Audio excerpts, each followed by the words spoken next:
Hello, this is Vic Johnson. We're at the 2004 Gym Run Weekend event, and what a special honor for me, an opportunity to spend a few moments with a hero of mine. Brian Tracy's been sharing with us this morning. We got a few minutes now to get down and intimate with him. So, Brian, thanks for taking time out to visit with us. Thank you.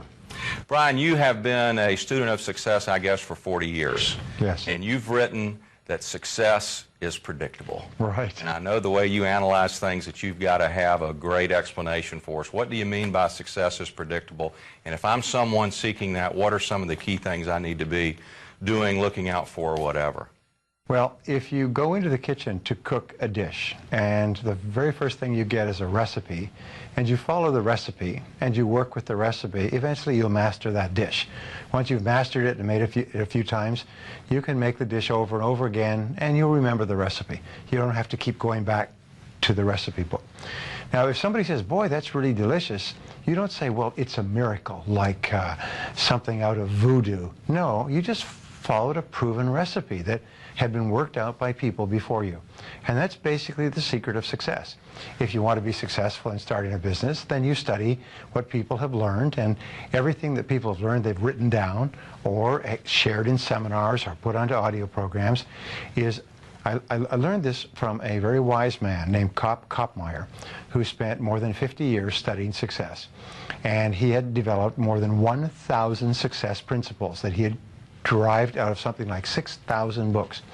And when I met him, I asked him the question you would ask. Of all these 1,000 principles, because I had studied it all, which is the most important principle of all? And he said, Brian, he said, it's simple. He said, use proven success methods. He said, learn from the experts.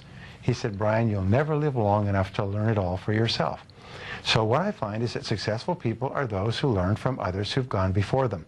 Unsuccessful people try to make it all up, like a cook going into the kitchen, taking ingredients out of the cupboards, throwing them all in a bowl, and wondering why it doesn't taste good. This is why people's sales careers, why 80% of salespeople are functioning well below their potential. Only 20% make all the money. Why 20% of businesses in any industry make all the profits.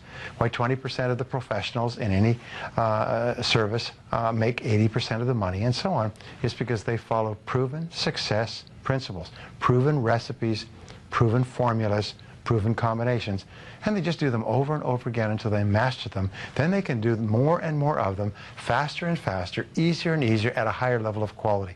And all that translates into greater results. Kind of following up on that, obviously what it says to me, if I'm going to get the recipe for success, I'm going to have to find some people who already have mastered the recipe, so to speak. This morning, you talked about getting around the right people and how important that was, which sounds like kind of the same thing. I find the recipe from the right people. Outside of seminars like this, yes, where are some places that if I'm looking for the right people, where can I find the right people? Where am I going to go find them at? Well, there's two or three parts of that. First of all, we are where we are and what we are because of the choices and decisions that we have made in the past.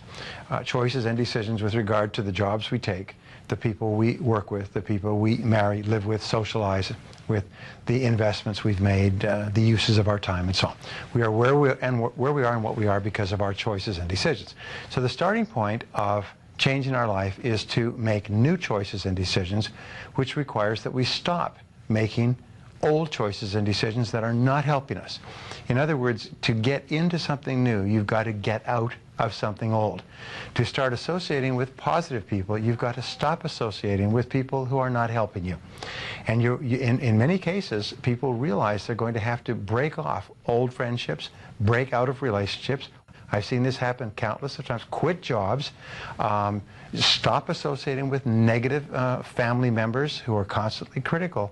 You're going to have to reorient yourself to more positive people. Now, the third principle that's so important is this, is that there's a law of attraction in the universe that says that you attract into your life people and circumstances in harmony with your own thinking. So if you start to read really good material, set goals, commit to your own personal development, strive to become good at what you're doing, listen to positive audio programs, associate with positive people like at this seminar, what happens is you set up a force field of energy that is invisible, but it attracts into your life people, circumstances, possibilities, opportunities that would not have been there in the absence of your own changed thinking. So all three conspire. Stop making bad decisions, start making good decisions, start associating with people who encourage you, are in harmony with what you think, and then trust to this law of attraction to bring the right people into your life. Right. I know you've written about that and the power of thinking, the power of thought. I've begun to make those changes in my life. I'm very serious about it. I'm very dedicated by it. But I'm surrounded by some unsupportive people that I'm not ready to end a relationship with. Maybe a spouse. Maybe it's because in the past I haven't followed through on some of the things and they think this is just another one of those things. What would you suggest I do? How would I handle, how do I keep that proper balance? For instance, in my thinking, being positive, and at the same time I'm someone very close to me that can have a negative impact. What do I do until that person comes around? Well, there's the natural tendency when we hear or learn something great is we want to convince everybody else of it. All right, and you see this, people who quit smoking suddenly want there to be no smoking in the world. People who adopt a religion or a political philosophy want everybody to join the next day. But the very best thing, as I mentioned earlier in our seminar, is that you must teach men at the school of example, for they will learn at no other. So what you need to do is be an example. And be an example for an extended period of time. Give yourself 2-3 months, maybe a year, of being the new person. When you go on a diet, don't insist that everybody else go on a diet the next day. Actually go on the diet, stay on the diet, lose the weight, achieve the level of financial fitness, and attract people so they come to you and say, what is it that you're doing? Or what is it that you're reading? Or what is it that you have that makes you different? Only then, when they reach out, do you offer it to them. The flip side of this is that in the main, people don't change. You can change, and you'll find it much easier to change if you're with positive people. Very hard to change with people who don't want you to change, who want you to be the person that you were. But in the main, people don't change. So sooner or later in life, you're often going to have to make some hard choices. In the short term, be the person. As Gandhi said, be the change you want to see in the world. Be the kind of person that you want to see. And if that does not bring people around, then be prepared to go to the next step. Be prepared to walk away. Right. Something interesting that you've taught on that I found remarkable was you said that if you write a goal down, yes, increase your chances of success by 1,000%. Yes, by 10 times. Overwhelming. Yes. Now, next to that, when it comes to goal setting, what's the most important thing I do? I've got it written down.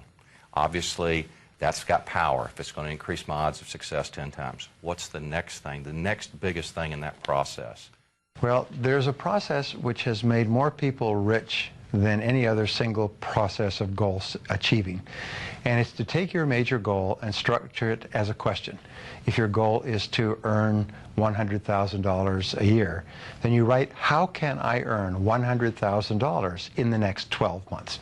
Now, that's an open-ended question, not how can I earn it at my job or doing a specific thing, just an open-ended question, how can I earn the amount of money? And then you discipline yourself to write 20 answers to the question. And the 20 answers are all the different things that you could think of to earn $100,000.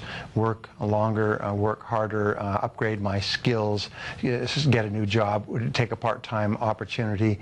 Whatever it happens to be, write down everything you could think of, but force yourself to write at least 20 questions, or 20 answers to the question. The 20-question method, called mindstorming, forces you to dig deep, deep into your mind where you will find all your answers. And it may be call a person, read a book. Let me give you an example. We had a young fellow, entrepreneur, he got 35 years old. He'd built a successful business. He'd worked about 10 years to do it. And he, for 2 years, wanted to sell his business so he could take a year off and travel, enjoy his money. And so for 2 years, he just sort of floundered around like a fish on the dock, wanting to sell his business. Nobody offered to buy it. He suggested it to people. People were not interested, and so on. And in this exercise that they put him through, his 20th answer, and often it's the 20th answer that is the breakthrough, was buy a book on how to sell your own business. And it just went off like a flashbulb in his mind.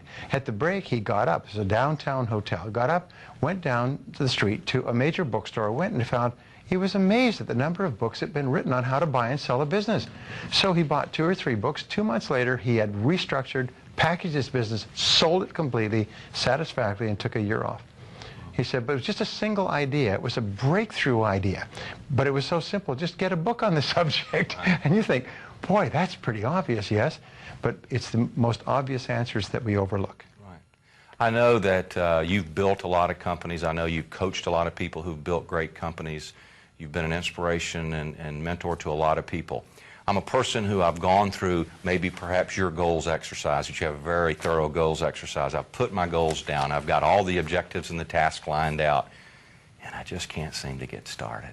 And 90 days pass by, and I still haven't gotten started. Now I'm at the point where I'm starting to beat myself up and all. What's the key after I've got the mechanics, so to speak, in place? What can I look for? Where can I look for it to get started? This is one of the biggest of all challenges. It's procrastinating on starting on a major goal. And the way that you overcome it, one of many ways, is you break the goal down into as many small steps as you possibly can.